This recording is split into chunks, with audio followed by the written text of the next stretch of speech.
Independent thoughts, independent life. This is Chad Benson. If what we're talking about is not impeachable, then nothing is impeachable. This is precisely the misconduct that the framers created a constitution, including impeachment, to protect against. This is it. It's over. It's done. It's actually not. It's going to go on forever. It's going on for just forever. So you have today. They turned it over to Nadler today. They say, "Hey, Big Jer, call him Big Jer. You can call him what you want. I'll call him Big Jer. Big Jer. This is it, man. Right? This is spotlights. Never burned brighter. Right? You know, in the past, you've kind of, you know, you've shrunk a little bit, but this is it. This is it. Right here. We're turning it over to you. Judiciary Committee. It doesn't get any bigger than this, man. And so it's all right, we're going to have 4 constitutional law. Michael Gerhardt right there. Professor, Chapel Hill, North Carolina, Chapel Hill. Right? Okay, he's one. All right, who's some of the other ones? Well, you got him. You got Pamela Karlan, professor, Stanford University. Noah Feldman, professor, Harvard. And then you got, well, this cat, Jonathan Turley. Interesting character. He's the only one, and he has said, look, I'm not saying, Trump didn't do anything perfect, so don't buy into that he did anything perfect. Don't buy anything that he did anything perfect, because there was lots wrong, but lots wrong is different than rising to the level of high crimes and misdemeanors. So you have 4 constitutional scholars. By the way, the 3 that are essentially the left side of the aisle, that's how they divided it. Those 3, even they all agree Trump's guilty, but it's all different of what he's guilty of. Right? They all agree that he's guilty, but it's different. And Jonathan Turley's like, you guys are running at this at a lightning speed. Right? You guys are going at this really, whoa. You're just, let's all take a deep breath. It's crazy to watch this. But the reality is this is where we are. You have 4 scholars who are all telling you some different things, right? And people say, well, there's the proof. I said, really, where's the proof? I mean, if the Republicans had it, they could have 3 on the other side saying Trump's innocent and 1 person on the other side saying Trump's guilty. Here's the reality of it. This is one of those weird subjective things. Well, law is not subjective. No, think about this for a second. We want everything to be black and white. We're just talking about this off the air. Anthony's like, there's no truth anymore. There's really not the truth the way that we want it, right? We used to be fine with things. We said we got 60% of the truth, right? We think that's kind of what it is, right? And we're okay with that. We're going to go on. Now we want 100% or nothing. 100% or nothing. Did Trump do some stuff that rises to the level of definitely being absolutely 100% to me uncomfortable and he shouldn't have done? Oh, yeah. Did it rise to the level where he needs to be removed? I think that's a fair question to ask. And at the level that we're moving, and we're moving at a quick level, I think we need to slow ourselves down for just a second. Here's Professor Jonathan Turley. The problem is not that abuse of power can never be an impeachable offense. You just have to prove it, and you haven't. It's not enough to say, I infer this was the purpose. I infer that this is what was intended, when you're not actually subpoenaing people with direct knowledge. And instead you're saying we must vote in this rocket docket of an impeachment. Yeah. And he was going back saying, well, this is what the Founding Fathers want. Here's something for the Founding Fathers, right? Benjamin Franklin, right? The Benji. It's very interesting about him. He said that maybe we should have impeachment if the president essentially himself was so obnoxious he should be impeached. Because the alternative is assassination. There's a lot of things they said. We're trying to interpret it. The highest court in the land, Supreme Court, what do?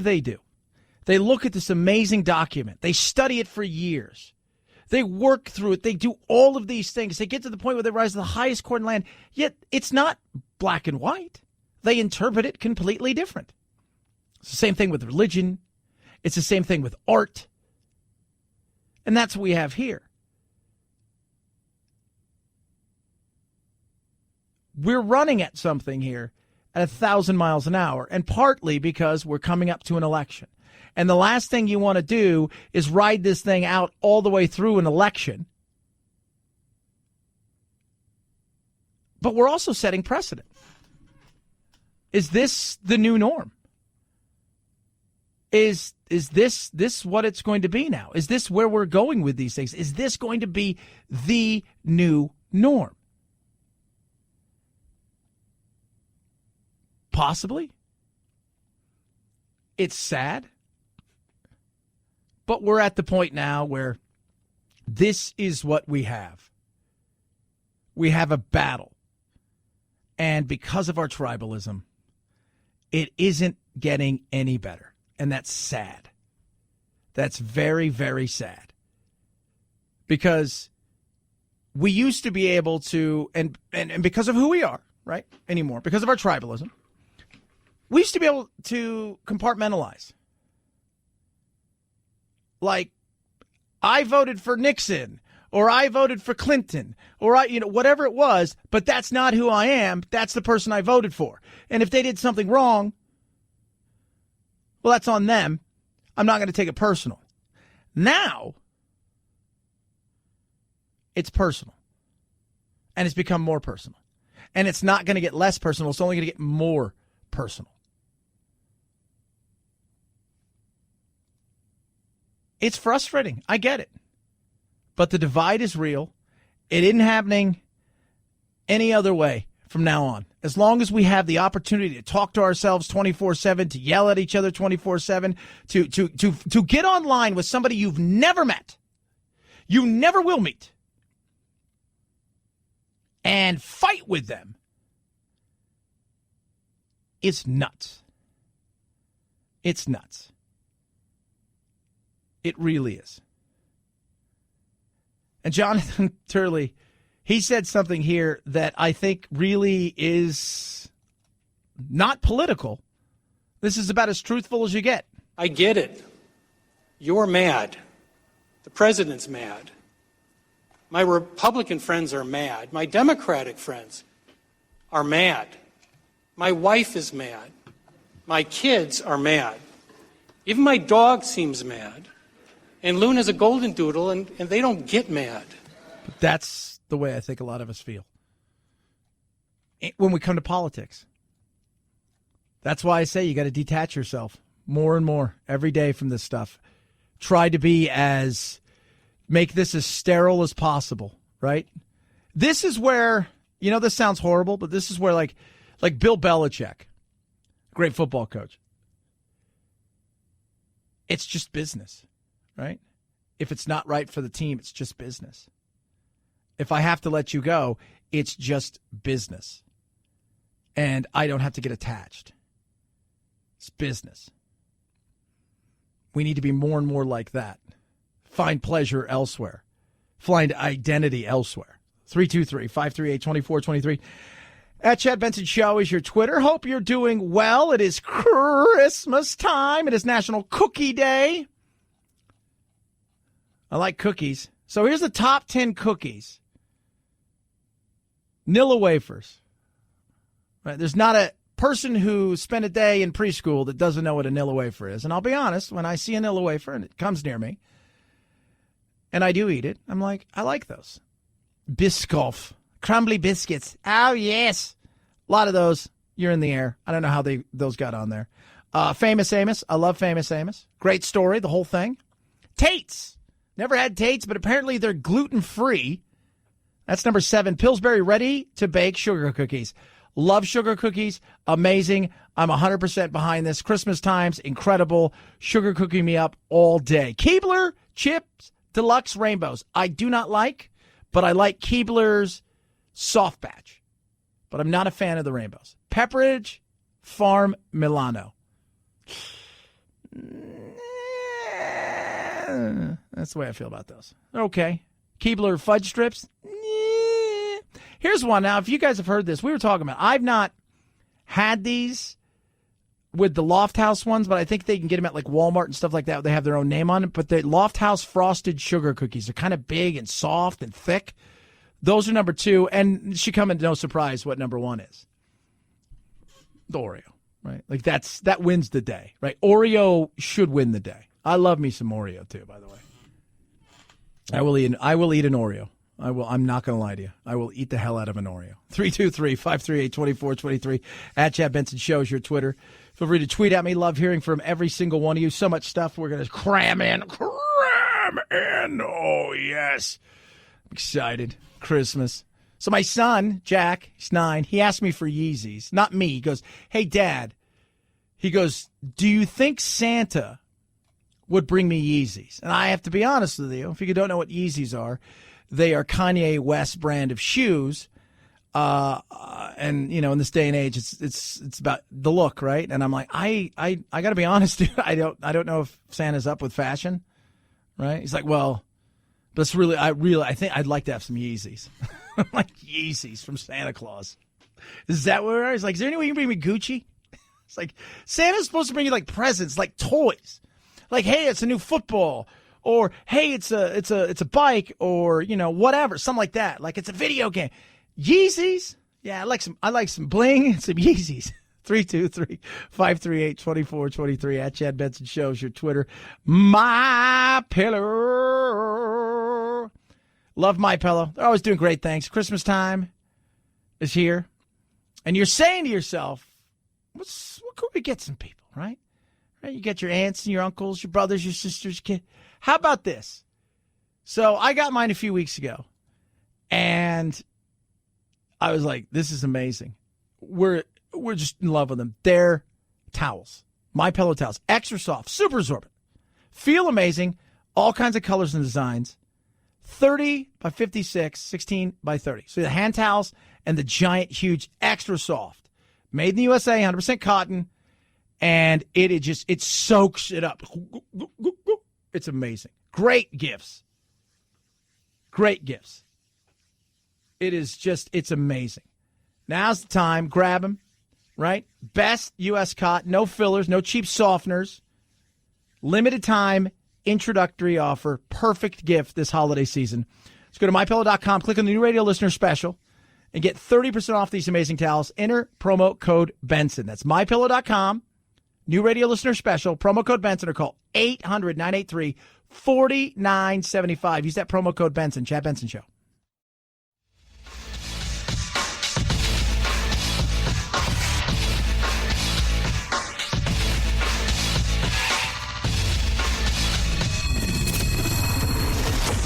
The Chad Benson Show, where we reach across the aisle and occasionally poke someone in the eye.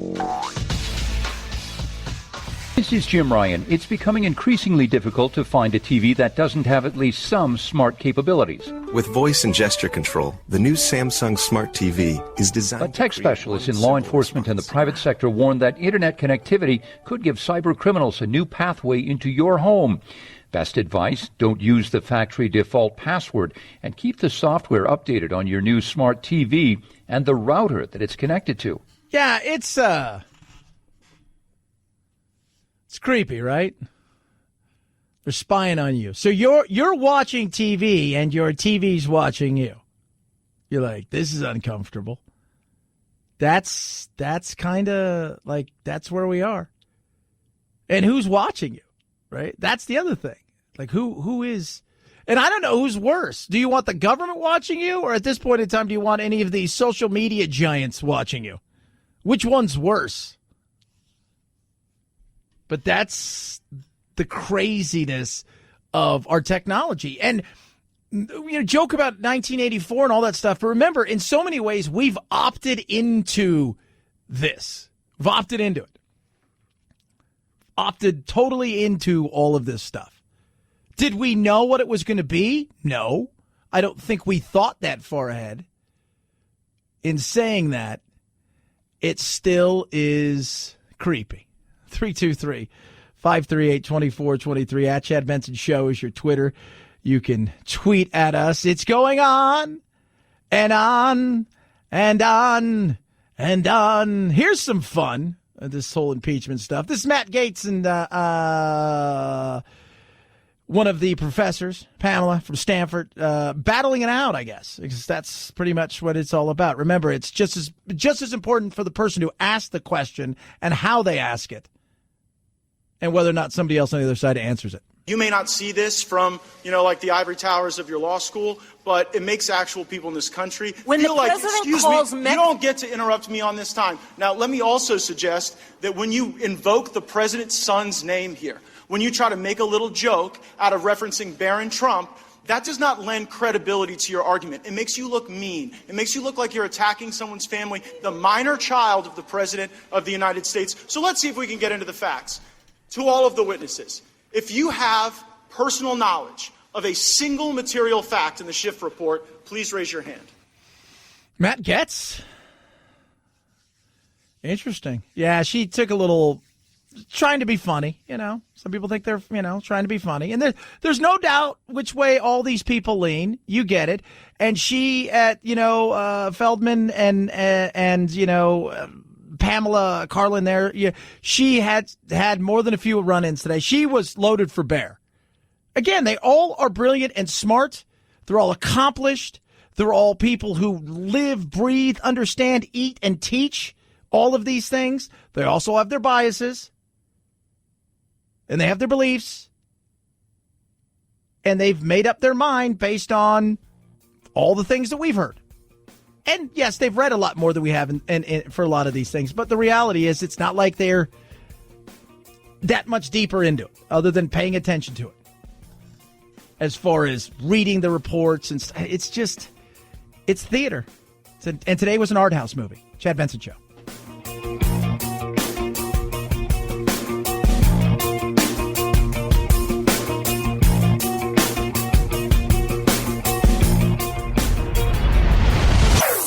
Chad Benson Show.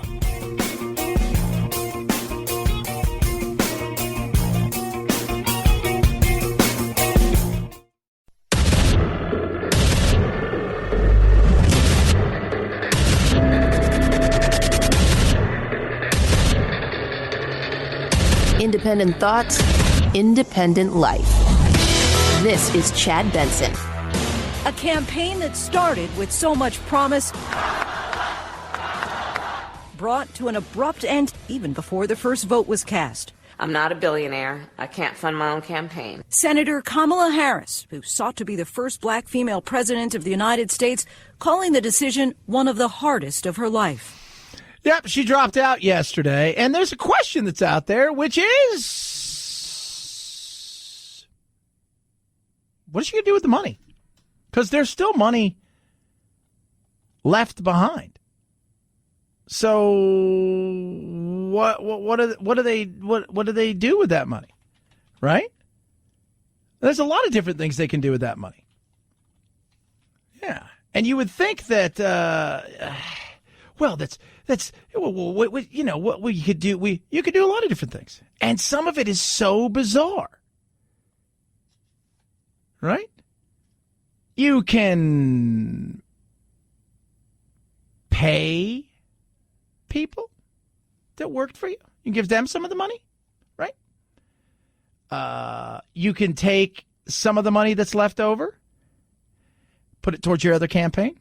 You can buy certain kind of gifts that aren't crazy, but gifts for other people and family members. It's just so weird. You're like, this is crazy.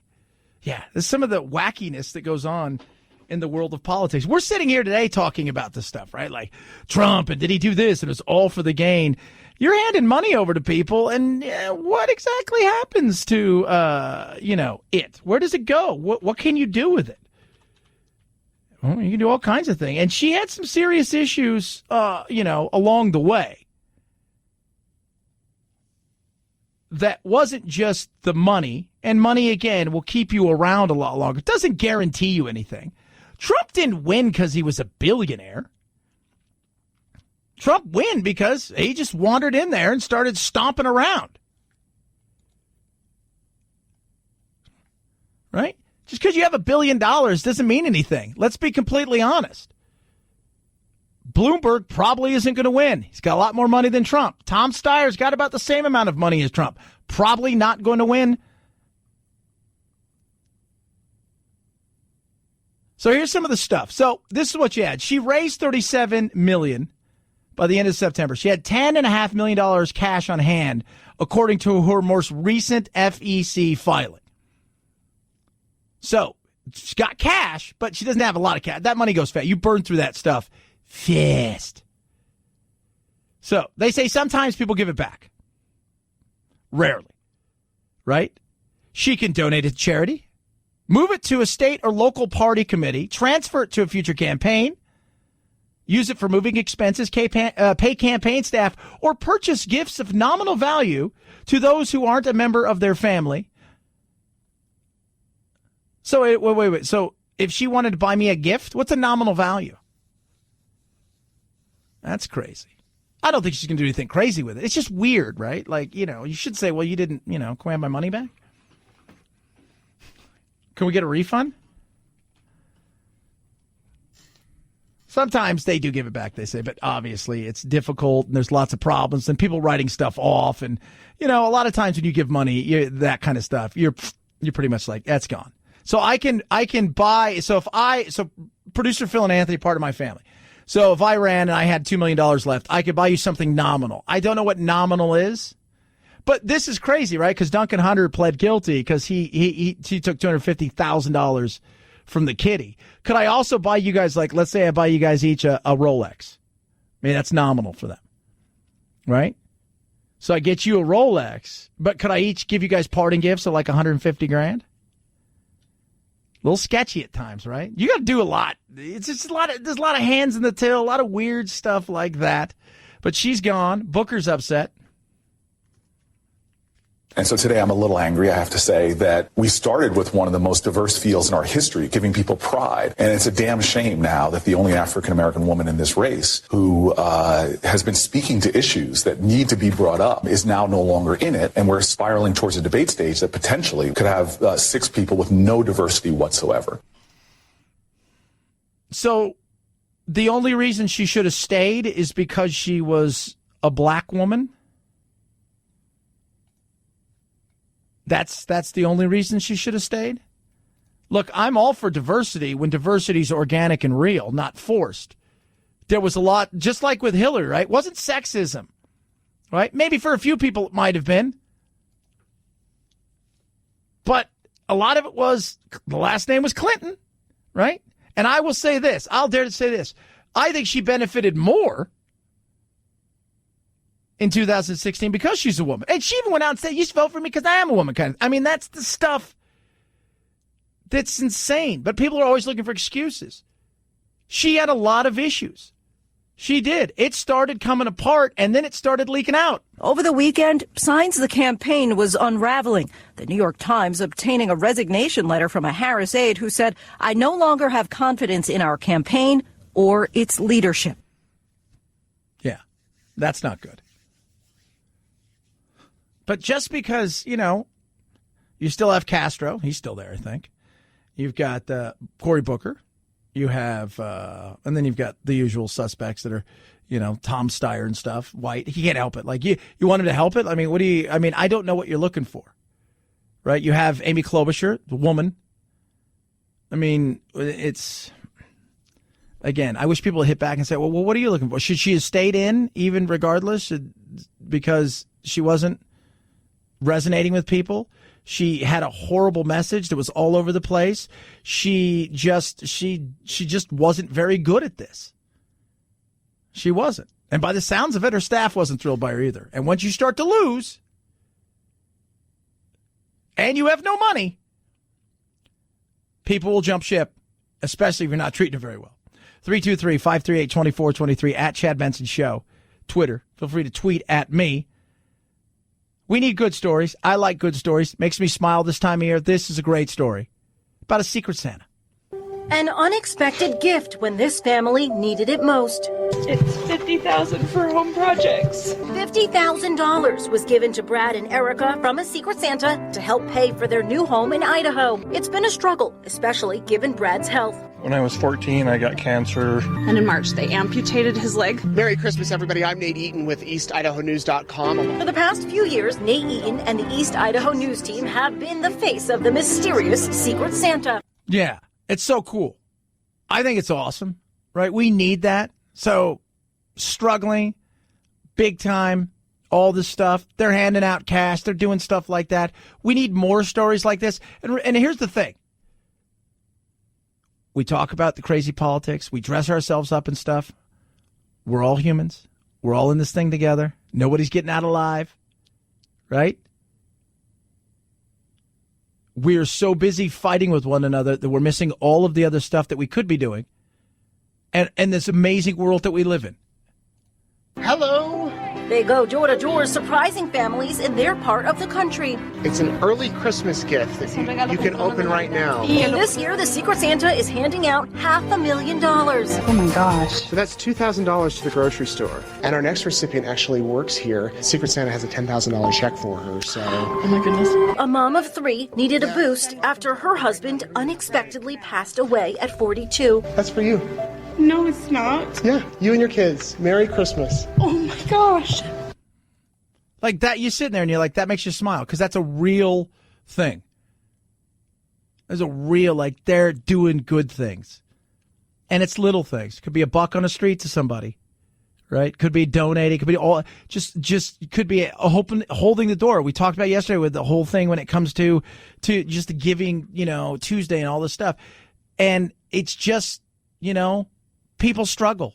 That person you're fighting with on Twitter or whatever, right? They're going through their struggles, probably. Everybody has them. They have their ups and downs, minus Kelly Slater, the surfer. We'll talk about that later. But the reality is they're humans, right? They're not red, blue. They're human beings. And when you get stories like this, I think it's awesome. And it's like, it's so amazing. Secret Santa gifted her with a new car. She's recently been having car troubles and recovering from donating a kidney to her uncle. What did you think when your niece said, I'm going to donate my kidney to you? I was very flattered, and I wasn't sure that I could accept that kind of gift. We heard about you and what you've done, so we brought you a gift there. Why are you crying? I've seen your show. Oh, you have? I watch it all the time. So this is a happy thing. You don't need to be crying. Yeah. That's so awesome. And how cool is it to be able to go do that? Like, I love that, to go out and just hand out stuff. How cool. Like, wouldn't you like that?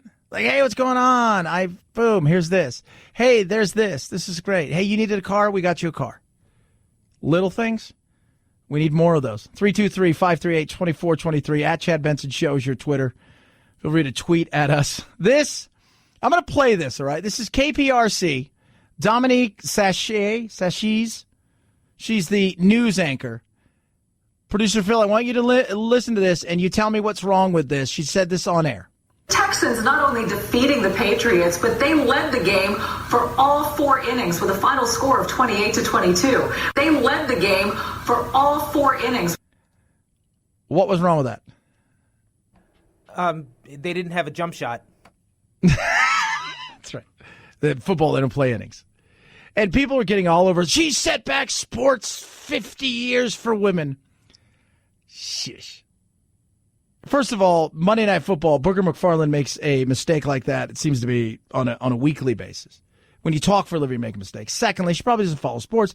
It is what it is. Somebody else probably may have written it. I mean, she's a newscaster. My uncle, who we have on the show, our tech guru, Paul Lamone, knows nothing about sports. And I do mean nothing about sports. Nothing.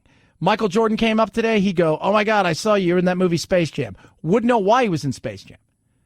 A couple of years ago, he's flying on an airplane, talking to this guy the whole time. Everybody's pointing at this guy. Paul has no idea who he is, has him sign his book, right?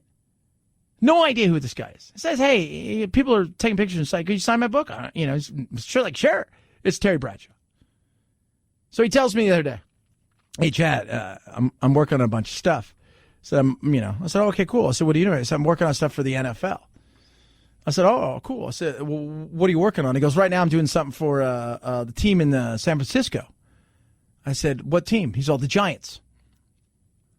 I said, the Giants don't play there. He goes, oh, yeah, they do. And so we started talking about it. He wasn't even in the right sport. But it is funny. And I don't think it sets women back 50 years. So we settle down. But that's like people attack her. Because that's all we do. Kate Beckinsale, arguably one of the most beautiful women in the world, posted a picture the other day of her in a bikini. She's 46. And people criticized, oh, my God, are you having a midlife crisis? No. She's rocking it. She's rocking it. We've given people a path to be a-holes, and they take it. 323-538-2423 at Chad Benson Show is your Twitter. What a great story, man. Wouldn't that be awesome? Just go out there just handing out stuff. Like, hey, guess what? I bought you blah, blah, blah, blah. Not even I bought you. Somebody got you this. I don't know where it came from. They just asked me to deliver it. Have a wonderful day. It's a car or something like that. It's awesome. I think that'd be so cool. Giving's awesome. It is. Wounded Paw Project. Work with them. They're amazing. Incredible. They give.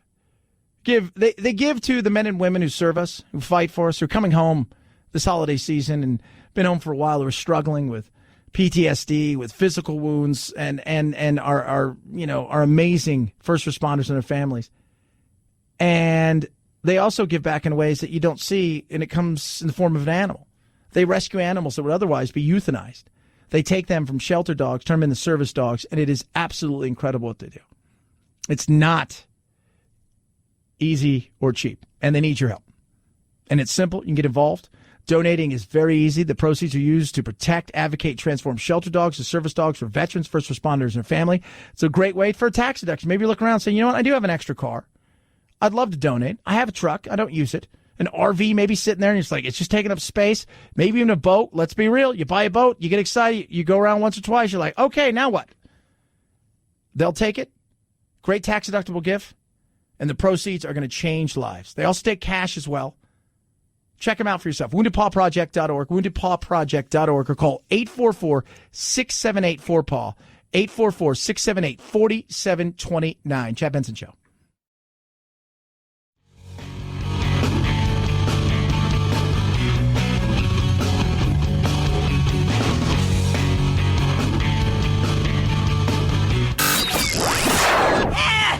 I can't take it anymore! Well, get over it. It's time to forge a new path with your very own political cartographer, Chad. After a months-long court battle, a judge ruled in favor of Crown Hill Cemetery in Indianapolis, citing an Indiana statute that a cemetery owner must give consent for a disinterment to occur. A man who claims to be the nephew of the 1930s gangster was issued a permit by the state in October to exhume John Dillinger's body, though he believes the person buried in the grave is not his uncle, but a stand-in. Crown Hill Cemetery has prevented the exhumation, saying it needs to protect the safety, integrity, and peaceful tranquility of the families it serves. Yeah. So Dillinger, he's like, that's not my uncle. My uncle lived for 50 years. Another conspiracy. Well, why don't you let him dig it up and check out the DNA? Because we're just the peaceful tranquility of Dillinger. Because he lived a peaceful life, and we want him to have a peaceful death. Ooh. 323-538-2423 at Chad Benson Show is your Twitter. Tweet at me. Tomorrow night, December 5th. Krampusnacht. Yeah. What's that? Night of Krampus. Who is Krampus? Christmas demon. Hung out with Santa Claus. Right? Kind of looks creepy. Little Satanish. Christmas demon. Yeah. Monster. But again, pals around with Santa Claus. Kind of cousins.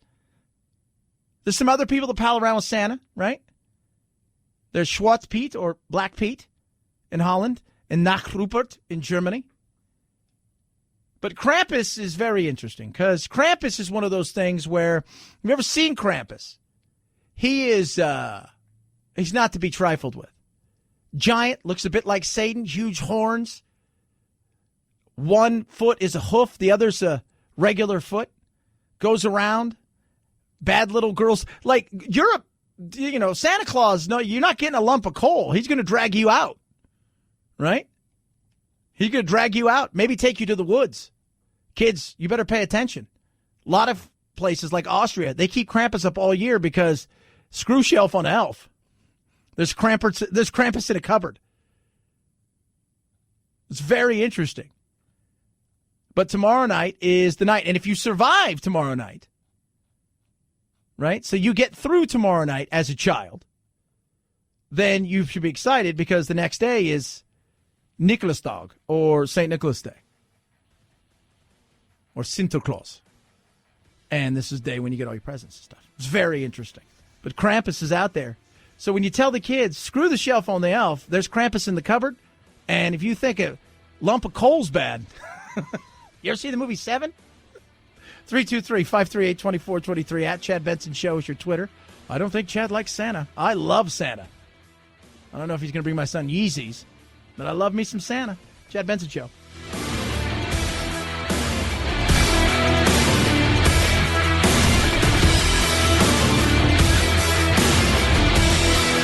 This is the Chad Benson Show.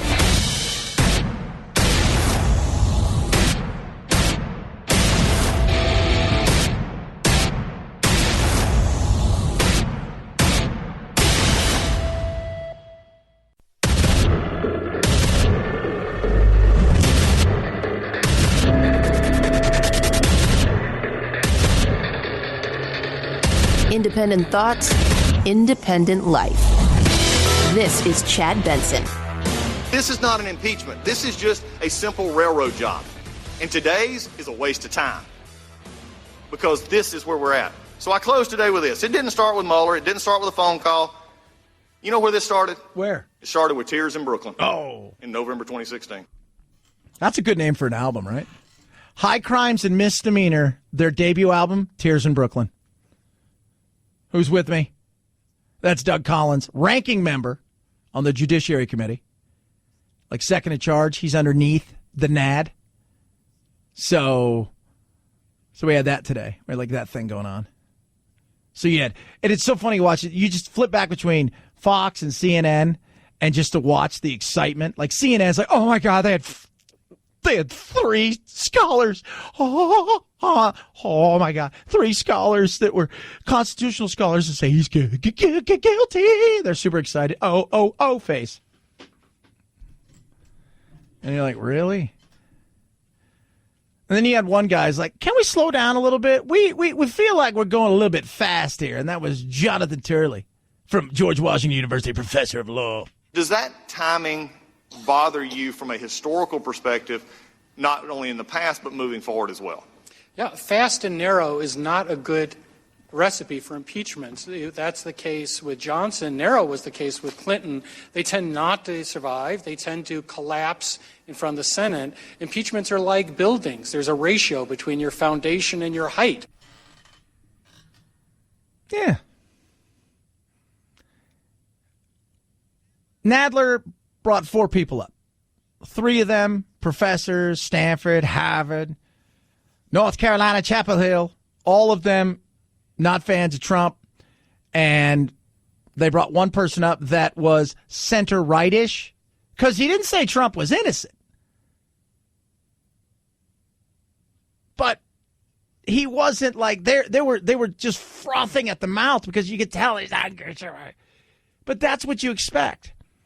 During the middle of the day today, I tweeted out, okay, I'm done watching this kind of fighting and baloney. I'm going to go watch Manchester United play Tottenham. Come on, you Reds! Yeah, baby. And so I watched that. And somebody said, they tweeted at me, this is really important. You should be watching this. I said, but I know the outcome.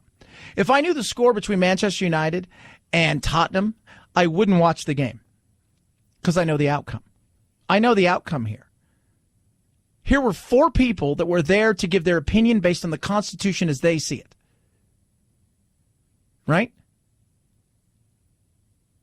Based on what they see in the Constitution, based on whether or not he should be impeached and removed.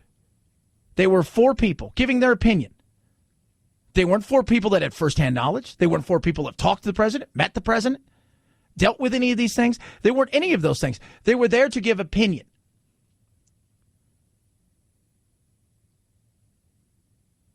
And that's what they did.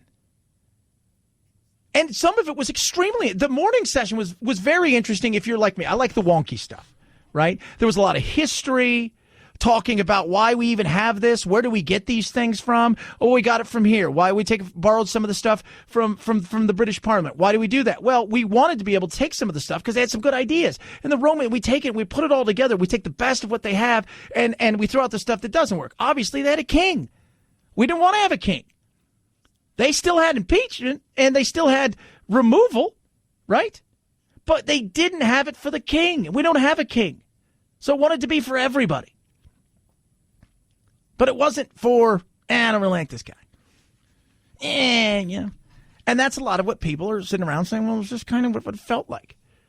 That you don't like this guy. And there's something to that. At the end of the day, this is what we've got. Right? We've got this. This is Professor Noah Feldman from Harvard Law. What was he? Was he a Fuddrucker? Is that what he was, Phil? Don't you like Fuddruckers? I love Fuddruckers. Oh, that's right. He's the Felix Frankfurter Professor of Law. Did I say Fuddrucker? You did. Now I'm hungry. Oh, my goodness me. What's wrong with us? You've been doing this too long today, Chad. This concludes today's hearing. Chairman. We thank all of our witnesses for participating. Chairman, I'd ask without objection, all members will have 5 legislative days to submit additional written questions for the witnesses or additional materials. We have a unanimous consent request. Too late. For the witnesses or additional materials for the record. Without objection, the hearing is adjourned. Yeah, that's just typical, isn't it? Just typical. Lou Gomer there. It's just as typical as it gets. Grandstanding and blah, blah, blah, blah. But a lot of the early stuff was very interesting. It was informative. But remember, human beings are looking at this. Even when we talk about AI, like we're talking about the future, right? The AI is the future of AI. AI is going to be programmed by human beings. And human beings are what? Are they flawless? No. Are they without any kind of biases or anything? No, they all have biases. We all do. So whoever programs those things is going to program a lot of that stuff into it. We're humans. There's 4 people there who are experts on this, but see things differently. Right? Noah Feldman. And they knew that a president would have a great motive to corrupt the electoral process to get reelected. And that's exactly why they thought that it wasn't good enough to wait for the next election, because the president could cheat and could make the next election illegitimate. That's why they required impeachment. Yeah. That is why. Did all this stuff happen? Well, like it kind of did, but it didn't, but it did. We're trying to put these pieces together, but we're trying to do it in a way where we think we're doing it with just nothing but the truth, and there's no biases. Nothing's been left out. Every stone's been unturned. It's been a completely fair, above-board process. The White House has been 100% completely complicit and handed everything over, and that the Democrats have been absolutely, totally fine with due process. It's not. It's been none of those. White House, and rightly so. By the way, all of these professors, if they were defending Donald Trump, to a person would have said, don't turn anything over if you don't have to. Don't talk to him if you don't have to. Don't speak with anybody if you don't have to. Any lawyer is going to tell you that. Right? I mean, that's the reality of it. So, humans have biases. We have an understanding of that. If you're looking for the absolute 110% truth of truth, it's tough anymore. And because we want 100% truth, we want it easy. We want it absolutely easy. We want it. There it is. The smoking gun, a confession. We want video and all of that. You're not getting those things. We used to be able to live with certain things. We don't anymore. Now we want 100% proof of every single thing, period, case closed. We don't like the fact that the reality is the truth is somewhere in the middle, and it's a bit gray. And because of biases, because of things, it can get muddled, and it can't be perfect. And we want perfection with our truth. You're not going to get that all the time. Rarely, if ever, you're going to get that. 323-538-2423 at Chad Benson Show is your Twitter. You could tweet at us. All of this is going on. And President Trump was over, and I say was over, the whole NATO summit today, but he got a little miffed. President Trump canceled a press conference he was scheduled to hold at the end of his meetings with NATO leaders. The president said he has already taken plenty of questions over his 2 days here in the United Kingdom. I think that's enough. Thank you. There'd be nothing to say. On Tuesday, President Trump spent 121 minutes, 2 hours total, talking to reporters over the course of 3 meetings, including nearly an hour during a sit-down with the NATO Secretary General. Karen Travers, ABC News, traveling with the president in London. Yeah, thanks, Karen. And on top of all of that, guys, there was a situation where, caught on tape, Macron, Trudeau, Boris Johnson kind of poking fun at the president, talking about how basically he doesn't shut up. It's 40-minute press conferences. His you can see his staff's face, their jaws drop on the floor when he starts doing some of these things, and it kind of miffed him. And he came out and he went after, he called Trudeau two-faced and said, look, he's a good guy, but he's pissed at me and he's two-faced, and he kind of took his ball and went home. Look, they're human beings. Again, they're not perfect. They're human beings. And yeah, they probably feel that way.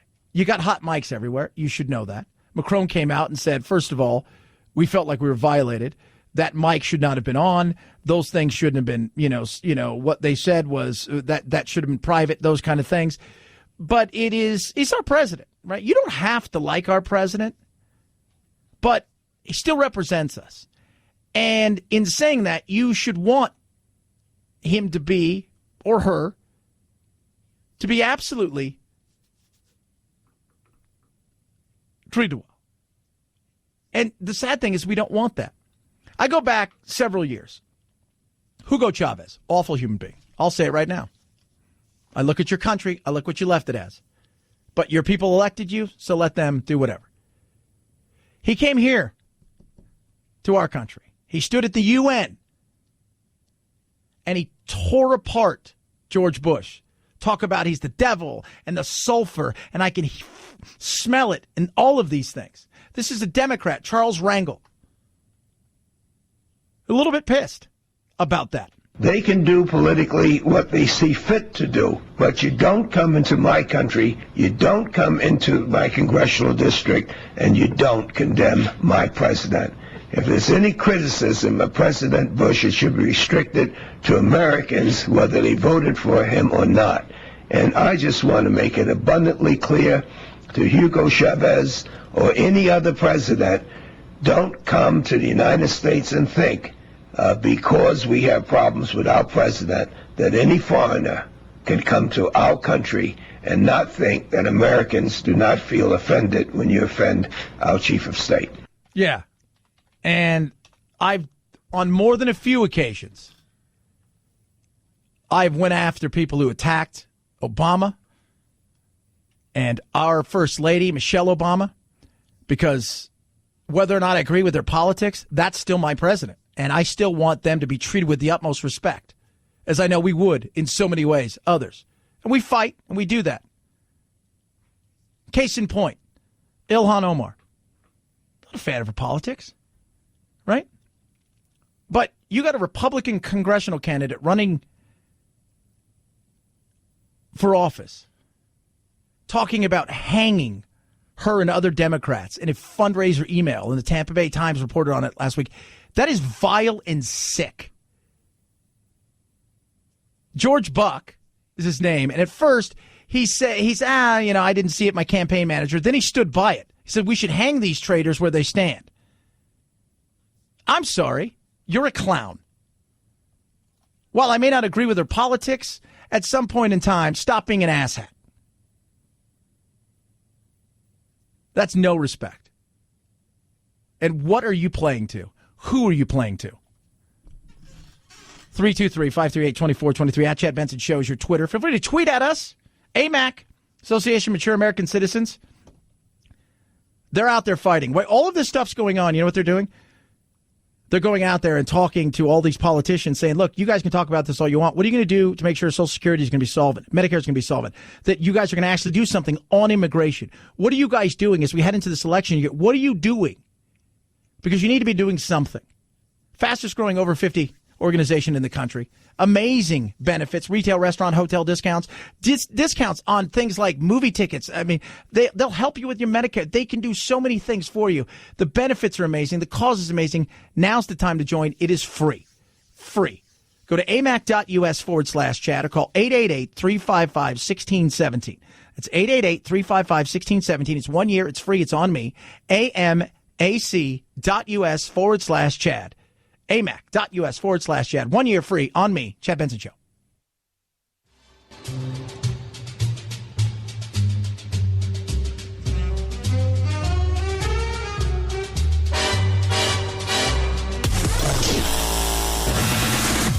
No need to fear. We promise we won't give you a noogie and make you cry Russia, Russia, Russia. Who is the fearless leader? Fui. Fui, fui, and double fui. What is your language? This is a family show, remember? Fui to family too.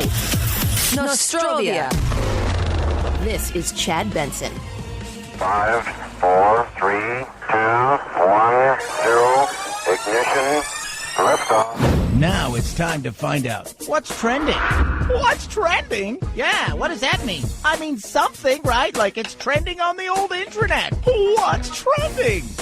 A lot of stuff trending. A lot of it's about impeachment. Like, who are these people? Jonathan Turley's the biggest trender on Google. George Zimmerman's trending, and we'll talk a bit more about it tomorrow, but he's suing basically everybody involved, including Trayvon Martin's family, for $100 million. Yeah, I know. Just go with it. Jay-Z, why? 50th birthday. Willie Nelson's trending, not because he's dead, but because he's not smoking pot anymore. He's decided against it. This is done. Done with that. He's quit pot entirely. He's trying to live a little bit better. Go over to Twitter. You go to the Twitter. Pretty much. Impeachment hoax, impeachment inquiry. Greta Thunberg's trending because she's finally got to wherever she was going to on her really expensive yacht. Just very interesting. Jim Jordan, Miss Americana, Judiciary Committee, Matt Gaetz, National Cookie Day should always be trending. Oh, yeah. There's a lot of stuff going on, but a lot of it today is about who are these people that are up there giving expert eyewitness accounts, but not really. It's more about opinions and about the Constitution. Who are these people? And that's a lot of what this is all about today. So that's what's trending pretty much everywhere. 323-538-2423. At Chad Benson Show is your Twitter. Feel free to tweet at us. A lot of stuff still to get to. Funny Chris Brown story, if there can be a funny Chris Brown story. And education. For all this going on and our worry of the future and what could happen to us, we need to worry about education. Chad Benson Show.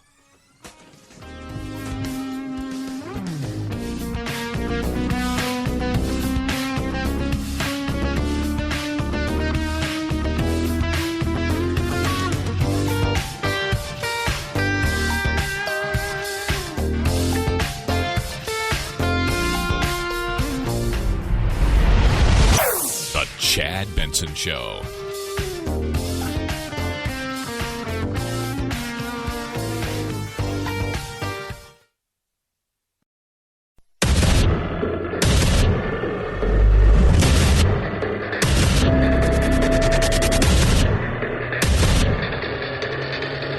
Independent thoughts, independent life.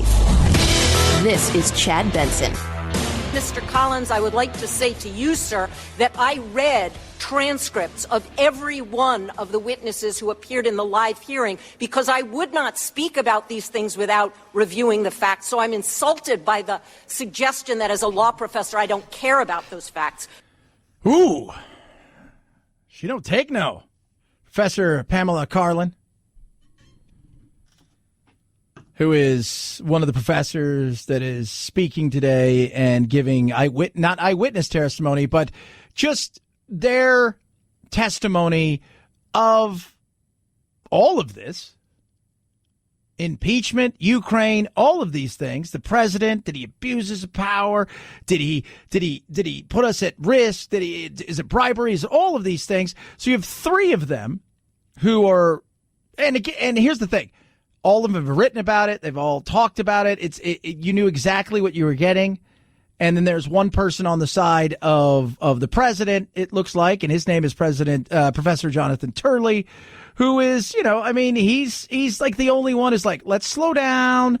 Let's look at everything. We're going a little bit fast. No, the phone call wasn't perfect, but I think we're really reaching here. This isn't improvisational jazz. Close enough is not good enough. If you're going to accuse a president of bribery, you need to make it stick because you're trying to remove a duly elected president of the United States. Yeah. Got to make it stick, right? Hearsay, innuendos, because I don't like, or I'm going to throw 55 things at there. One of them's got to work. Those kind of things. He's right about that. Because remember what you're doing. Take away, I don't like him because I didn't vote for him and he's not my president. And blah, blah, blah, blah. 62 million people did vote for him. And people say, well, there's some people there that wish they didn't vote for him. Yeah, and there's some people on the other side who wish they did. So let's just stop. Understand what you're doing. And so if it's going to be, then it needs to be. And it doesn't, if you're going to make this happen, it's like one of those things we're all sitting around and going, all right, if we're doing this, we're all in. And you don't have that. You don't.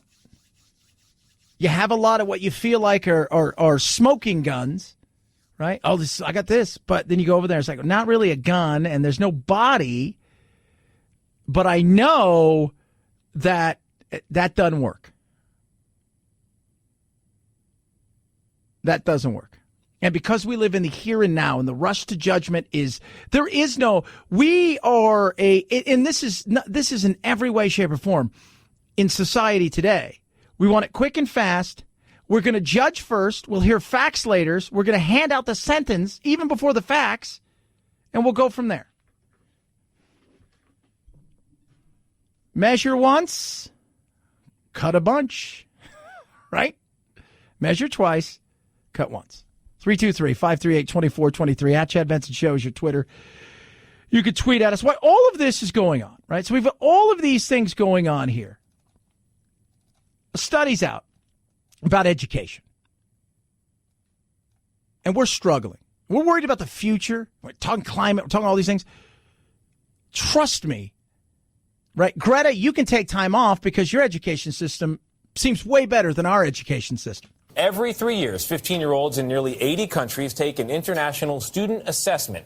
It tests math, reading, and science, the biggies. American teenagers scored worse than students in countries like China, Canada, Finland, and Poland in all three of those subjects. And they ranked below average in math. Yeah, we're struggling. And those are the ones that matter, right? Reading's obviously very important. But math, science, those things matter. The future is going where? Technologically driven. Science, engineering. That's the future.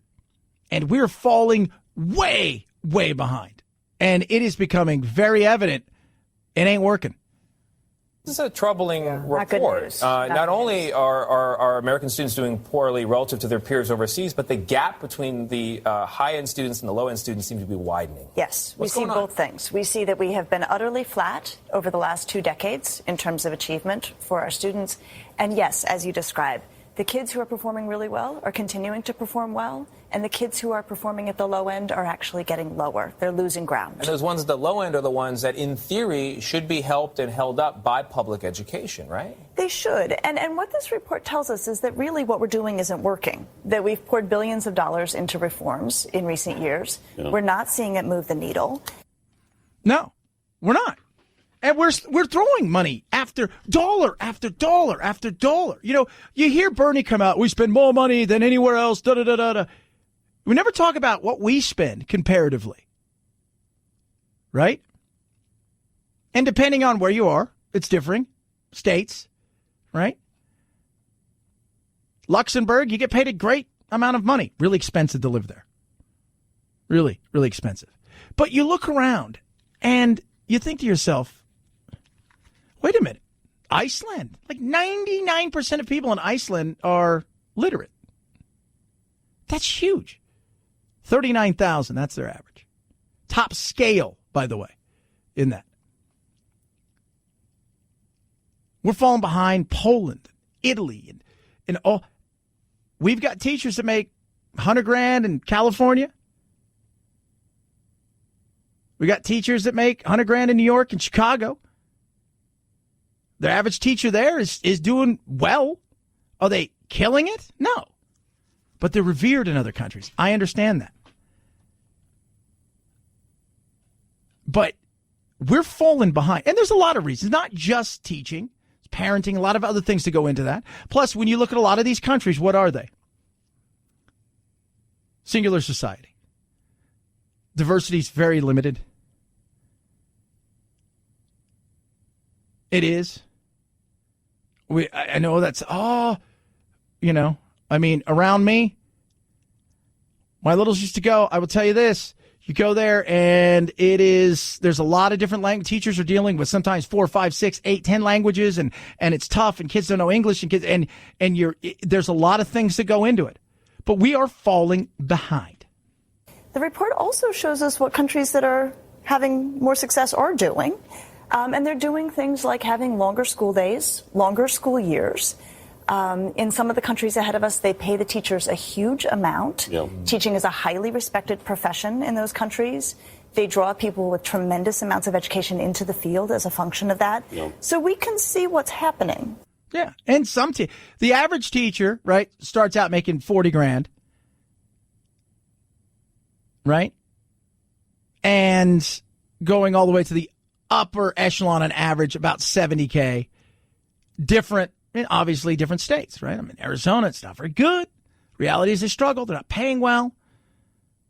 Can't find enough teachers, right? You have teachers that are in places like Yuma, right on the border of California. What are they doing? They're getting jobs in California because they're getting that big pay with the unions and all that stuff. And they're driving straight back, from El Centro to Yuma to live, doubling their pay. But it's not like we don't pay anything, right? They make it seem like, oh, man, if only we paid more. When you go and look and see what they're getting comparatively, how much we're spending per student compared to other countries, you're like, whoa, are we getting our money's worth? I don't think we are. And what we're doing ain't working. Here's the thing that raised the biggest alarm for me. A fifth of American 16-year-olds, 15-year-olds are not reaching basic reading levels. Basic reading levels. That's very scary. It is concerning. It's concerning as the workplace moves increasingly towards people needing to be able to communicate very effectively, read and comprehend very effectively. On this one, there are things parents can do. We see research showing that when parents read to toddlers, it actually bumps reading scores at age 15. The other thing we see is that when parents themselves read for their own pleasure, when they just read on their own time, it actually bumps kids' engagement and performance in reading. Yeah. Now, I love to read. I read a lot. I also listen to books, but I read a lot. I try to pass it on to Jack as much as possible. And one of the things is also finding stuff that he's interested in. But it is important. And parents, obviously, being there is vitally important. But we are falling behind, and we worry about the future, and we need to worry about the future in many different ways. And this is one of them. When you see what the Chinese are doing, and how they're doing it and what they're pushing and how they're going about. And when you see these things, you realize that they're playing to win. And this does matter. So what is the level? How much involvement should parents have on their kids when it comes to their schooling? Because I think a lot of parents look at the schools, the homework, and say, I can't do that. I can't help you. Or they try it and then it's a fight, and that's likely real doesn't quick. go well. Yeah. Well, How it's important interesting. is their involvement? Well, not all involvement is equal. So what we do see is we want parent involvement, but parent involvement in the countries that are ahead of us actually does tend to look like academic coaching. More time spent working with your child on homework, supporting homework. Parent involvement in the U.S. is often measured in terms of things like involvement in sports, showing up at school meetings. These matter, but they don't necessarily change test scores. We've got some struggles. We've got some issues, and parents should be involved. In education, again, longer. Parents, you want longer? I mean, the one thing that we do that a lot of other countries don't do is the way that, we have so many things, extracurricular out things that they just, in other countries, they're just not, they're not doing. We participate more with the kids in sports and stuff like that. So there's a lot of other things to go into it that we're trying to develop a well-rounded human being. But the first thing that you need to do, and I tell Jack this every single morning, he and I talk every morning and we say this thing, the more we learn, the more we earn. And that is very real. And we've got to figure this out. And we need to look at what's going on with education and how do we teach for the future, teach what's relevant. And that's something we need to be looking at. Because while, Switzerland's and the Luxembourgs and, well, they're not playing to win, if you will. Places like China and the competition we have going on, and that's what it is. Don't fool yourself. I'm not worried about Russia or Ukraine. I'm not worried about Syria. I'm worried about China. And they are playing to win. And when you look at their kids compared to a lot of our kids, I'll put our best up against their best. But their average, probably going to kick a lot of our average kids' ass when it comes to certain things. We better figure some stuff out. 323-538-2423. At Chad Benson Show is your Twitter. Feel free to tweet at me. Car Shield. It's Christmas time. Time to give something that lasts all year. That's Car Shield. 24/7 roadside assistance. Will run a car for free while your car is in the shop. Shop's the shop you choose. So you have a favorite mechanic down the street, right? Been there forever. You took your car there when you were a kid. Your mom and dad took their car. Everybody's taking their car there. Now you've got a kid and you want to make sure they go there. But they got a used car and it could be expensive. That's why you get Car Shield, right? You could take it there. You pay a small deductible, right? And what happens? They get them paid directly. So you're choosing it. You can even take back the dealership if you want. They're great. The rental car is awesome. Don't discount that. That's amazing.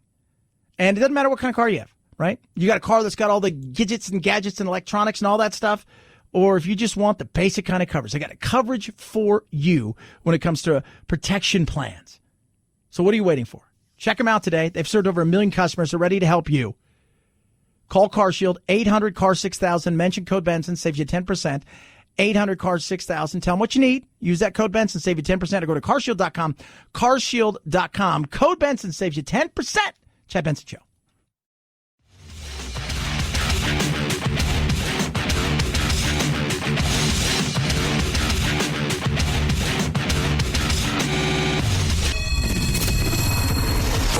Plea deal this.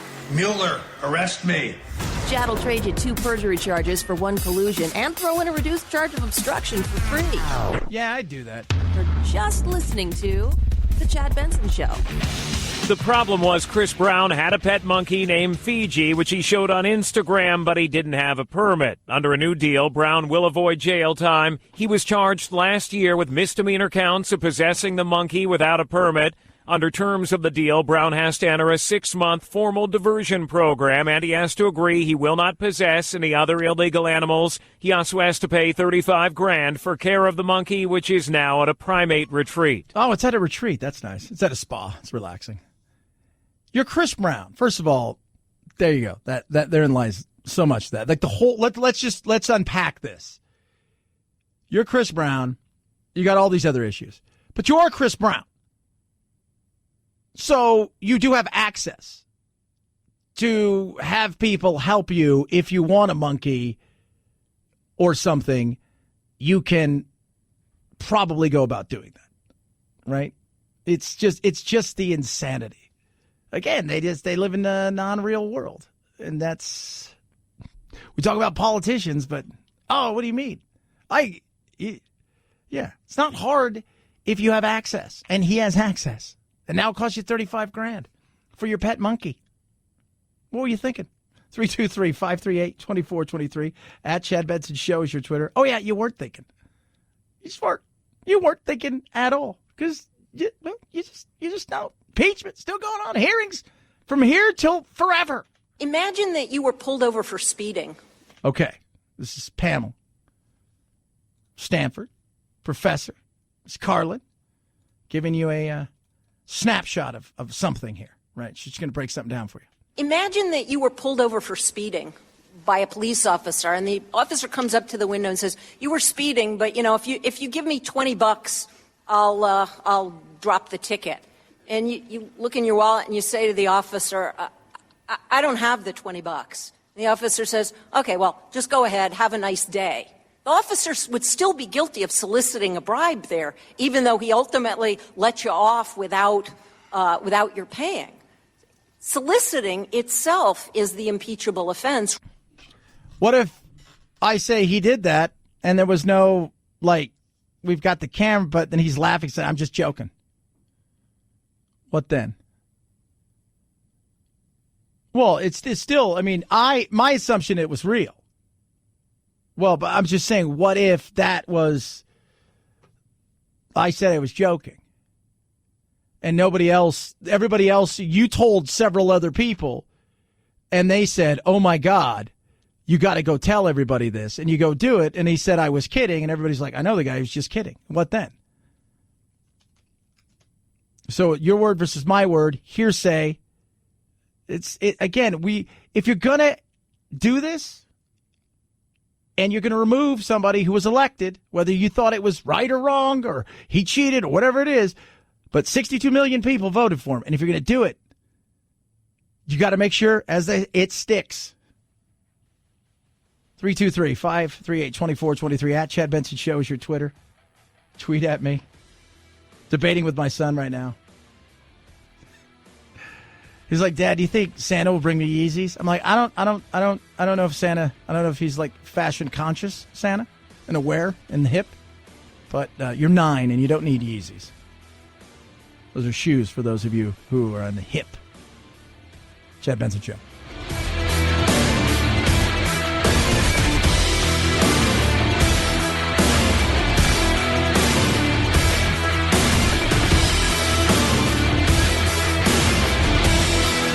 This is the Chad Benson Show.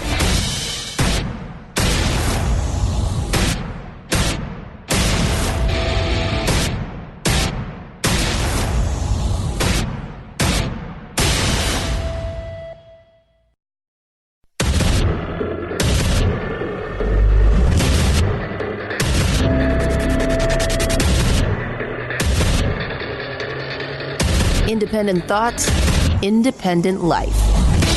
This is Chad Benson. This is not an impeachment. This is just a simple railroad job. And today's is a waste of time because this is where we're at. So I close today with this. It didn't start with Mueller. It didn't start with a phone call. You know where this started? It started with tears in Brooklyn in November 2016. Doug Collins right there. Again, not the basketball coach. People are probably looking up. There's a basketball coach named Doug Collins? Yeah. This is more, today's one of those things where it's very wonky, right? Last week was the drama, right? Last week was the glitz, the glamour, the all of the things, right? Like this is, it's popcorn, it's Marvel movies, it's all of this stuff. It's today, it's that art house kind of movie, right? For people who are into that, This is great. Wonkiness, right? They're talking history. You got 4 professors up there from Stanford and from Harvard and all. You've got all these people, and they're giving you their take on what they're seeing. But it's not changing anything. Nobody here has firsthand knowledge of anything. They've only kind of, whatever they've seen and read about and saw on television or discussed with certain people, probably within the political sphere. But is it changing anything? So you've got 3 professors who all think he's guilty, but he's guilty of different things. Like, none of them agree, they all have different. And then you've got one professor, Jonathan Turley, who's like, look, it's kind of flimsy. We're heading down a path here where we seem to be rushing at something. And, this may not be something that, we should be rushing to. Right? And he said, it's not perfect, his phone call. Right? But it feels like we're kind of heading towards something here really, really quickly. I mean, we need to take a deep breath. Does that timing bother you from a historical perspective, not only in the past, but moving forward as well? Yeah, fast and narrow is not a good recipe for impeachment. That's the case with Johnson. Narrow was the case with Clinton. They tend not to survive. They tend to collapse in front of the Senate. Impeachments are like buildings. There's a ratio between your foundation and your height. Yeah. And on the other side, you've got other professors there that are all well-known, that are all renowned in what they do, their understanding of it, right? They get it, and they're there to do what? They're there to put their spin on this. And that is something that is real. High crimes and misdemeanors are abuses of power and of public trust connected to the office of the presidency. On the basis of the testimony and the evidence before the House, President Trump has committed impeachable high crimes and misdemeanors. All right, that's where he's going with it. That was Professor Michael Garrett. So you've got all of these professors. They're giving you stuff. But here's something that you'll notice as you watch this, right? He's a bigwig, Gerhardt, North Carolina School of Law, right? Went to Yale. I mean, the guy's, he's an author. He understands. But when it comes to the Constitution, when it comes to a lot of things, again, it's like art. It's very, very much like art. It's interpretation. How are you interpreting this? How is it that we have 4 renowned professors who all kind of agree on a few things but disagree on other things? See, it's because there's so much gray, so much vague, so much that is human that is brought into this. You look at the court we have now, the highest court in the land. How is it that we have, in so many ways, a split on so many big things based on the Constitution and what we're trying to decipher, what the framers of our country meant those many years ago? It's all up for interpretation. What side of the aisle you're on, how you're looking at something, how you thought maybe these people thought all those many years ago. We know where this is going. Everybody understands where this is going. This is going to the place that, we kind of thought it was going to end up at. But we thought maybe, just maybe, they may do something else. But maybe not. Maybe not censure, but maybe censure. Maybe. The reality is this is what it is. This is politics. This is so nobody can see through anything anymore that isn't right or left, red or blue, Democrat, Republican. Even if you're searching for something now, we are so tainted. Like the jury pool here on this subject now is so tainted that you would almost say to yourself, man, even if we found a juror who's not tainted and has no real thoughts about this, they may not be the person we want judging anything. Right? I get it. You're mad. The president's mad. My Republican friends are mad. My Democratic friends are mad. My wife is mad. My kids are mad. Even my dog seems mad. And Luna's a golden doodle, and they don't get mad. Again, Jonathan Turley, just watching. It's theatrics, and look. The beauty of this craziness today. I want to talk a lot about this today. It's just how amazing this is, how they set this up, why the framers did this in such a way. Couldn't impeach a king, so they said, "Hey, we're going to take all that stuff over there that we thought was pretty good, right? But we don't want a king, right? We want our elections to kind of come fast and furious comparatively. So we got to be able to impeach everybody in this political world, to remove them, an opportunity to remove them from office, right? Not just the ministers, because you couldn't go after the king. That's a great thing. But then you go and look at some of the things our framers say, and they're all pulling out stuff that the framers said, right? And the framers said this, and then they say this, and the people that did this, and I just laugh because think about this. Benjamin Franklin talked about the fact that if he renders himself obnoxious, we should be able to impeach him because that's better than assassination. I mean, let's be honest here. We live in a modern time in a modern world, and we're trying to go through and look at this in such a way.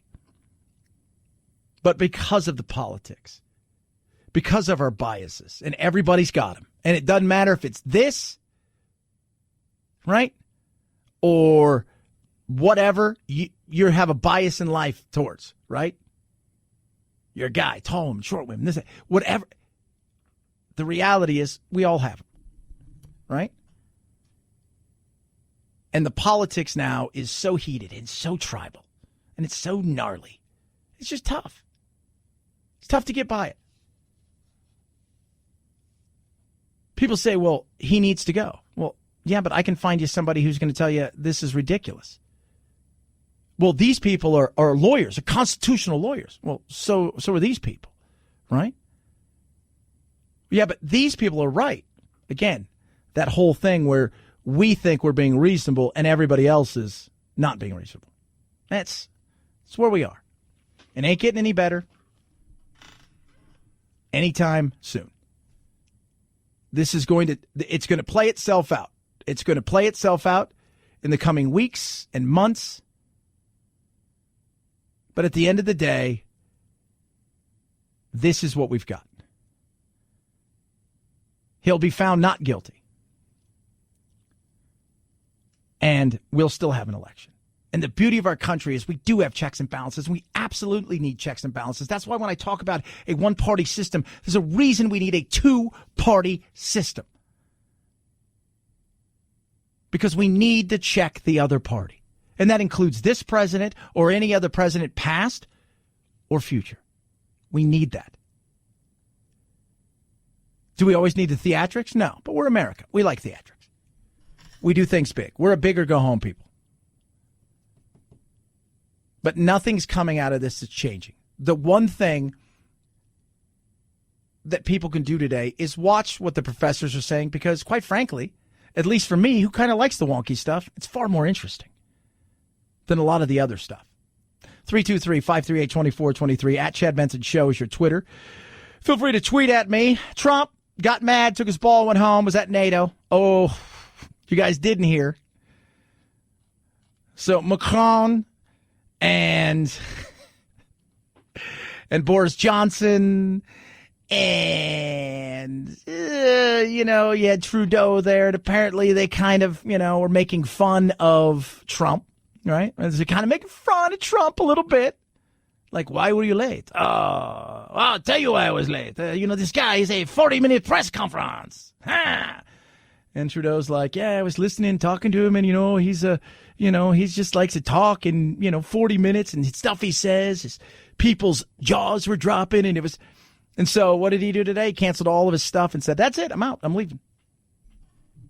He also said, which I thought was funny, he said, I like Trudeau, but he's two-faced. And he's mad because I called him out because they're not paying their fair share when it comes to NATO. So he took his ball and he went home today. So very Trumpian. So very Trumpian. But I'll tell you this, right?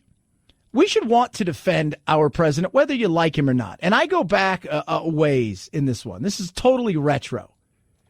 But this is Charles Rangel. So Hugo Chavez came here and went to the UN and scorched Trump. Do you guys remember when Bush was there?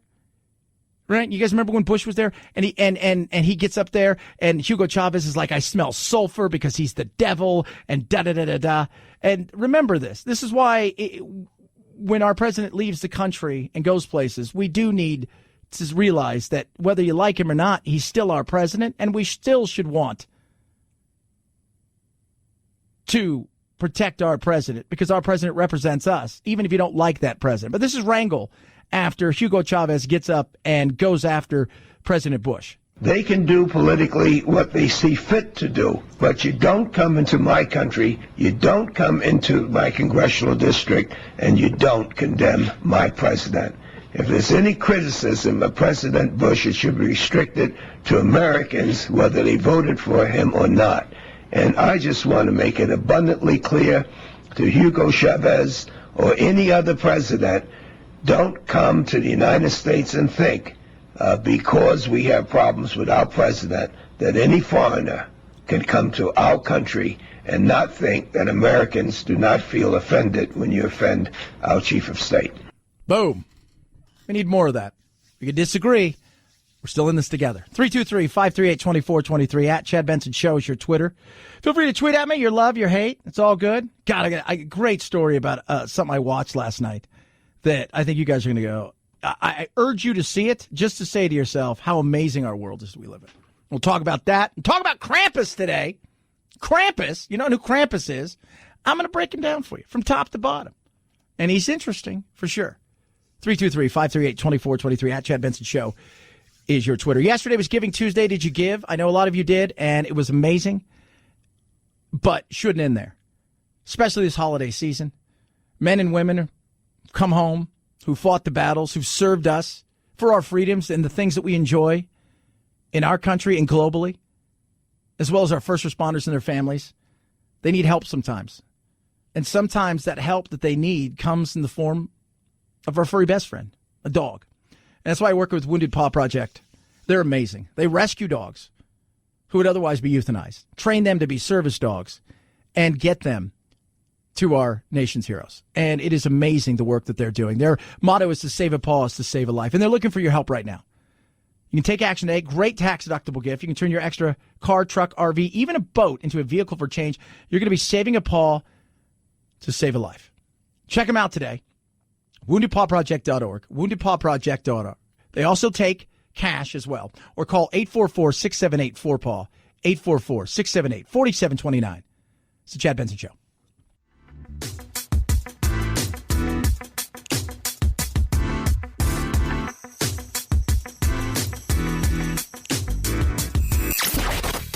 Boys, give me a bowl of chili with plenty of peppers. One Mexican heartburn. Why don't you mugs grow up? The Chad Benson Show, where independent, a la carte thinkers have a seat at the table and a voice in the dialogue. I'll have what she's having. This is Chad Benson. A campaign that started with so much promise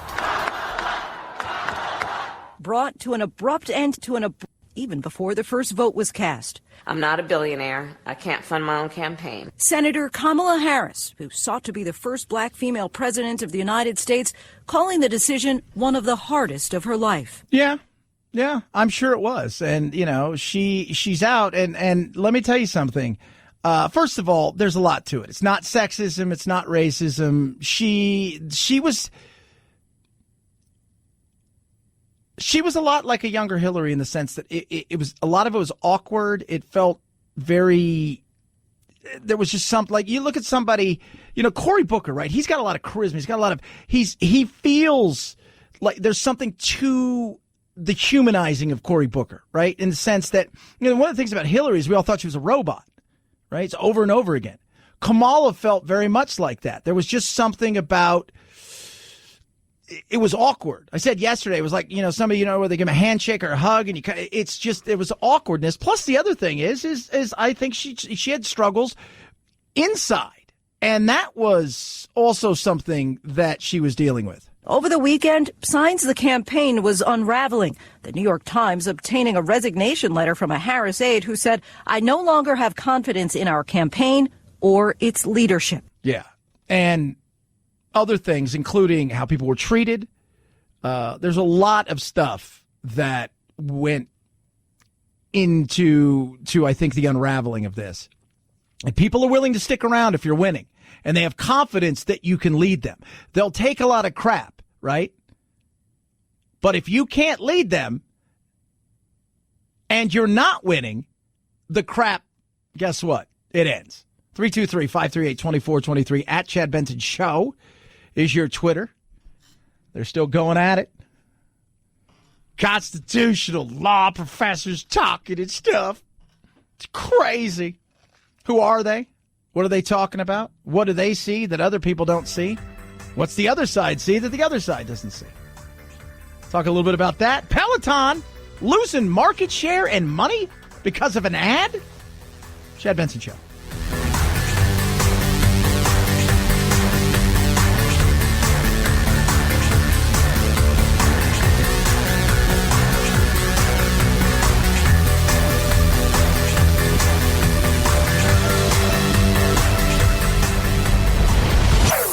Chad Benson Show.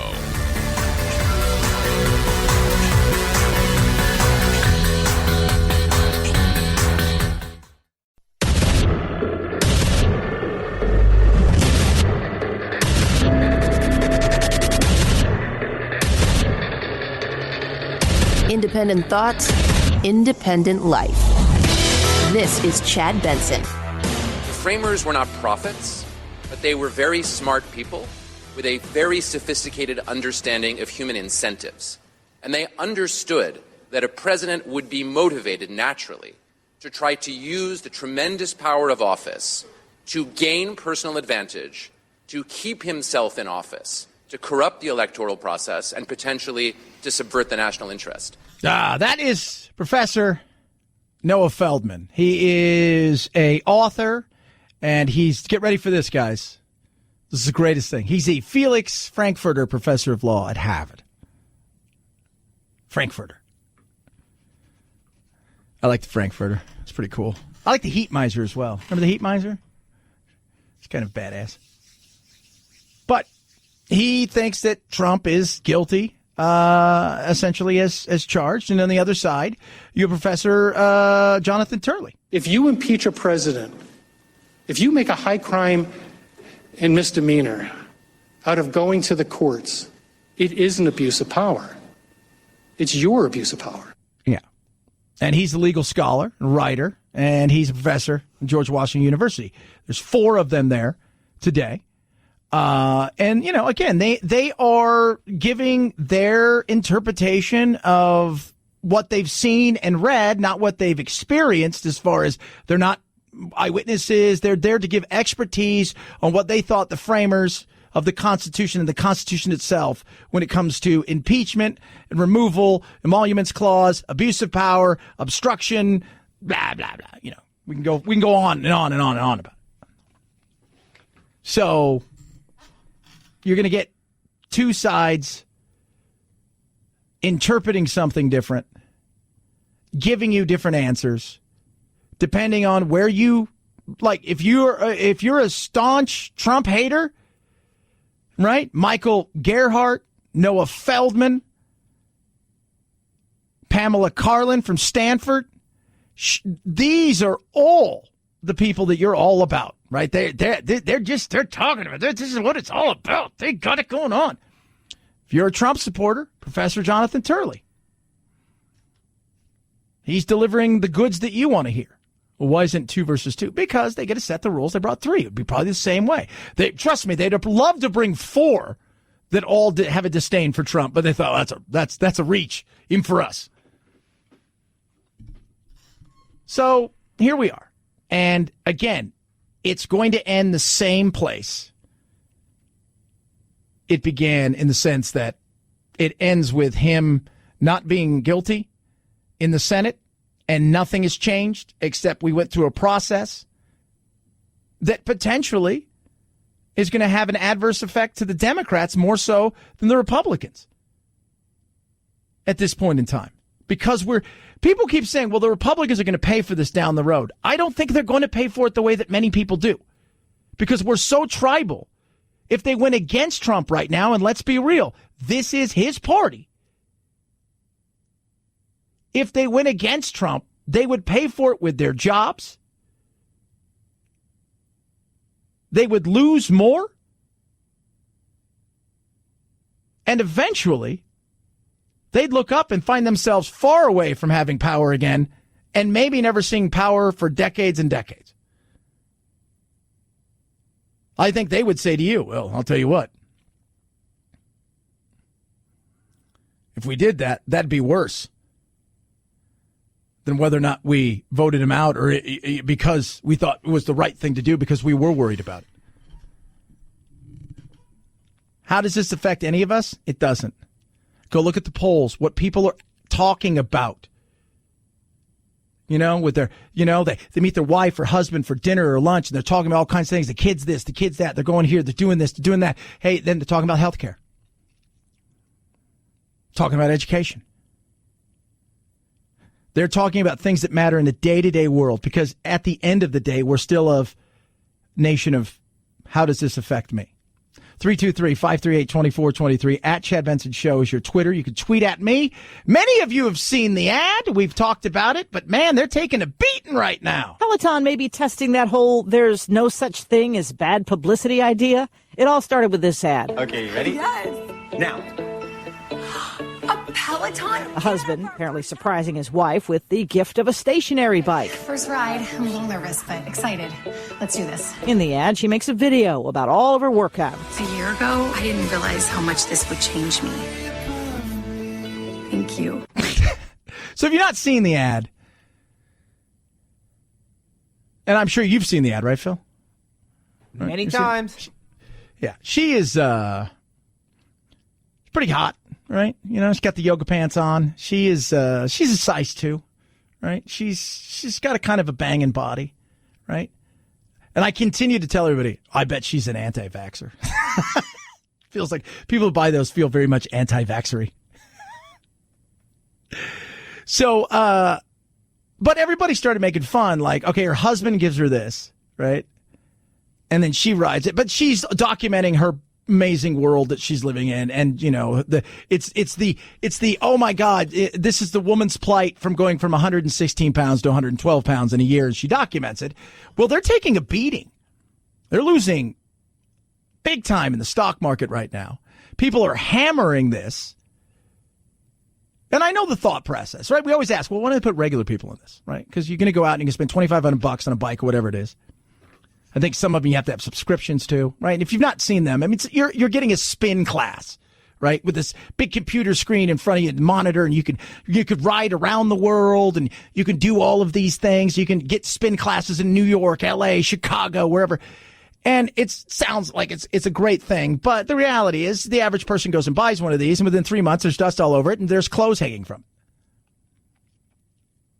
it. You don't want to put that, like, Peloton. Great place to hang your clothes up for $2,500. So they're trying to incentivize, like, hey, you could look like this. No, you can't, because jeans has a lot to do with that. But I'm not saying it's a bad thing. But they've attacked it because everybody's a critic. So they just went after it. And it's fun to poke fun at it. Do I think working out is great? I think we can all agree working out is a good thing. But, could they have done something different? Because when you watch some of the other ads, there's one other ad, and I don't know if you've seen this one, Producer Phil, where they have like several people. And by the way, none of them live in a trailer park. I think we can all, if you've ever seen any of the ads. But have you seen the one with the tall blonde girl that looks like she's one of the Terminators? No, I don't think so. Oh my God, she's dripping sweat, and she gives you this look, and she turns like, oh, and you're like, holy mother. Like, yeah, it's not just this one. But critics raising questions almost immediately, pointing out the woman in the ad already looks like she's in great shape. And then the parody video. My husband got me a Peloton for Christmas. Nothing weird about that. Eva Victor posting on Twitter as other critics raise questions about the message being sent with a gift of a workout bike. What are you trying to say? I am so unhappy. I hate my life. The market's maybe trying to tell Peloton to dump the ad. Its share is falling 10% since the ad and the criticism. Think about that. 10%. You lost 10% today of your net worth or your something. That's a whoa. And it's all because of an ad. And again, remember this. The ad itself isn't politically incorrect. Isn't awful. Right? It's not like we don't want gay people to have this, or tall people, or short people, or black people, or women, or men, or it's none of that stuff. It's just, a fit woman gets a bike from her husband, and but it's so amazing, like how fast something like that. That's why when we've discussed this for years. We've had CEOs on who talk about the fear of social media and what it can do to your company, right? How a down marketplace of, say, having, missing sales projections, right? We thought we were going to sell X amount of units. We only sold this many. We're predicting this many next. But, a lot of times you can look around and say, well, the market itself is flat or it's down a little bit across the board. But this is just because critics are like, well, this is totally stupid. You have a fit woman riding a bicycle. Yeah. 323-538-2423 at Chad Benson Show is your Twitter. You can tweet at us. How many of you guys? Now, Phil, you just got yourself a new car, right? I did. When I got my car last year, one of the first things I always do when I get a car or look at cars is I look at the cup holders. You got cup holders? It's very important to me. I got cup holders. Fair. Yeah, but isn't it like you want to know where they are? Because I'm always thinking, okay, where's my drink going to go? Like, where is my? Because I've had a couple cars that are very nice cars and they don't have cup holders, or the cup holders are awful, and I'm like, it's uncomfortable. I like drive this. So now they're looking around, and people are starting to say, hey, we're doing stuff. We're making stuff specifically designed for people like that. Ford and everybody, like how cool is that? If it's your job is to design the garnish, if you will, to dress stuff up. Like, how many cup holders do you want? Because that is a huge thing for me. Big is the cup holders. And Ford's doing somebody applies for that job. I just thought that was the coolest thing. But that's the world. That's the beauty of the world we live in. We're sitting here watching these, all these people debate and fight and argue and in the political world and craziness, right? But we do live in this amazing time. Last night, I was watching a documentary, and it made me smile. And I'm telling you, if you guys like sports at all, and I don't care, and this is not a sport that 99% of the globe will ever do, but it's surfing. And in Liev Schreiber, who's one of the best voiceover actors around. He's a great actor himself, but he voices for HBO Sports, and it was about Kelly Slater, right? And Kelly Slater is the greatest surfer of all time. He's the Tony Hawk of surfing. He's the Michael Jordan of surfing, and he's coming to the end. He's 47 years old, and not how long he's going to do it, But just to watch this guy's made millions of dollars surfing, right? And it was the most. Think about this for a second. He makes millions of dollars surfing. A grown man rides a wave and gets paid. That is incredible.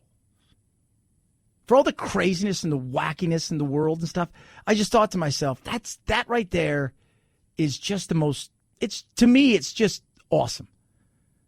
Look around the world and look who we are and how many other countries struggle for all kinds of stuff and they're doing and stuff. And we have people like him, Tony Hawk, Michael Jordan, paid to play games or to act on television, to do so. It is amazing. And we are so blessed. And I think we forget that because we're too busy now fighting with each other over stupid stuff. But it was just awesome. And on top of that, as a human being, right? I gotta be honest. If somebody came to me today and said, all right, you're going to have to trade places with another person. And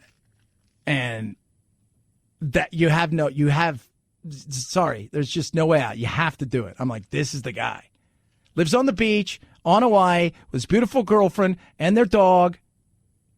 He's worth about $30-40 million. Goes around the world surfing every day. Scratch golfer. It's incredible. It just is. He even said, like, I won. I won life. Amazing. 323-538-2423. At Chad Benson Show is your Twitter. Feel free to tweet at me, text me, whatever you would like to do. Check out the Instagram as well. Oh, yeah. Raycons.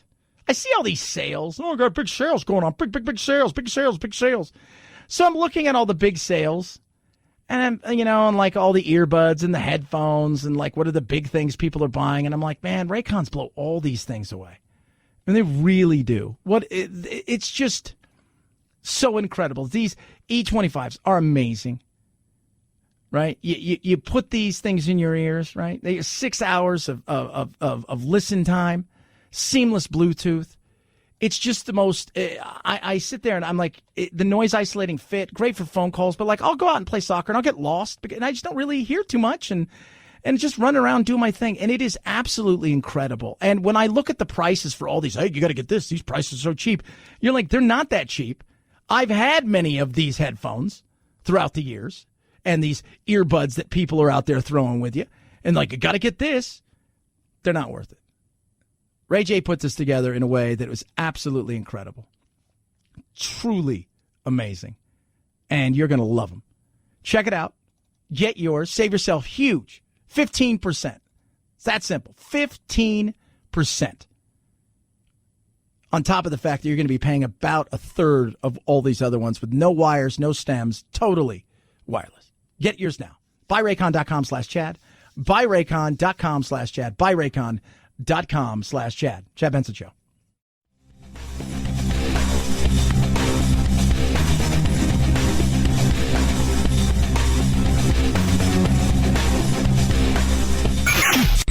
The Chad Benson Show, where the sensible center hangs out.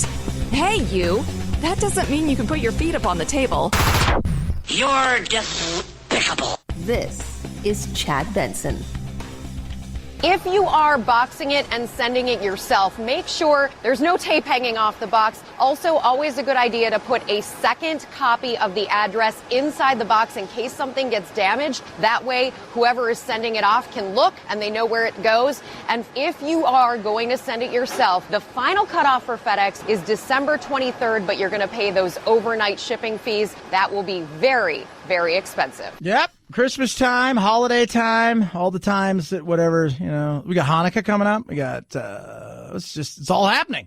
It is. Festivus, Kwanzaa. If I leave anything out, we'll talk a little bit later about Krampus. So there's lots of stuff, kids. All right. Top 10 gifts right now that people are buying or asking for or searching for. For kids, obviously, one of the big ones is the Nintendo Switch, if you can find it. It's been sold out fast. Earbuds are huge. And, of course, for most people, the multi-cooker, everyone's favorite multi-cooker. Yeah, the Instapot. Big time. Big. There's several different ones. And they're all life-changing. Yeah, life-changing right there. Instapot Duo is huge right now. Huge. The weighted blanket, supposed to be pretty big, right? DNA test is big. Streaming devices are always huge. The best air fryer we've ever tested. The Philips Air Fryer XXL. Makes crispy truffle fries. What? Noise-canceling headphones are huge as well. That's why you get Raycons, because you get all of those in one, pretty much. So, and then of course the diffusers, the smelly diffusers. Ooh, I'm not a huge diffuser fan. I have candles in here. I've got a diffuser, but I'm not a huge fan of it. And I got all kinds of, the little scents you can put in there, but I prefer my candles and go from there. The diffuser thing just doesn't. I like that it lights up, but outside of that, the smell after a while, because you have so many things in there you've dumped in there. It's just like remember when you were a kid and you used to get a suicide for a drink? What's that? I don't know if you can use that word anymore, but you just get everything that's in the soda machine. Orange, Coke, Dr. Pepper, Mr. Pibb, root beer, 7-Up. 323-538-2423 at Chad Benson Show, Twitter. Feel free to tweet, text. Check out the Instagram. Go to thechadshow.com. Grab your podcast as well. Chad Benson Show.